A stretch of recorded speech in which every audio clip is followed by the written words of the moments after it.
Methane திட்டத்தை கைவிட வலியுறுத்தி தஞ்சையில் ரயில் மறியலில் ஈடுபட முயன்ற விவசாயிகளை போலீசார் கைது செய்தனர். காவிரி டெல்டா மாவட்டங்களில் செயல்படுத்தப்படும் மீத்தேன் திட்டத்திற்கு விவசாயிகள், பசுமை ஆர்வலர்கள் உட்பட பல்வேறு தரப்பினர் எதிர்ப்பு தெரிவித்துள்ளனர். இந்த திட்டத்தை கைவிட வலியுறுத்தி விவசாயிகள் சங்கத்தினர் தஞ்சை ரயில் நிலையத்தில் வெள்ளிக்கிழமையன்று ரயில் மறியலில் ஈடுபட உள்ளதாக அறிவித்தனர். அதன்படி பேரிழப்பிற்கு எதிரான பேரியக்க அமைப்பினர் மற்றும் விவசாயிகள் ரயில் மறியலில் ஈடுபட முயன்றனர். அவர்களை போலீசார் தடுத்து நிறுத்தி கைது செய்தனர்.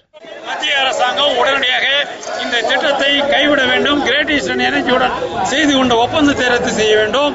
காவிரி மேலாண்மை வாரியத்தை உடனடியாக அமைக்க வேண்டும். நீர் பங்கீட்டு குழுவை உடனடியாக அமைத்து காவிரியில் தமிழ்நாட்டின் உரிமையை நிலைநாட்ட வேண்டும் என்ற கோரிக்கைகளை வலியுறுத்தி இன்றைய தினம் இந்த ரயில் மறியல் போராட்டம் இங்கே நடந்து கொண்டிருக்கிறது. விவசாயிகள் நடத்த முயன்ற ரயில் மறியலால் திருச்சியிலிருந்து தஞ்சை வழியாக சென்னை செல்லும் ரயில்கள் காலதாமதமாக சென்றன. கைது செய்யப்பட்டவர்கள் பின்னர் விடுவிக்கப்பட்டனர்.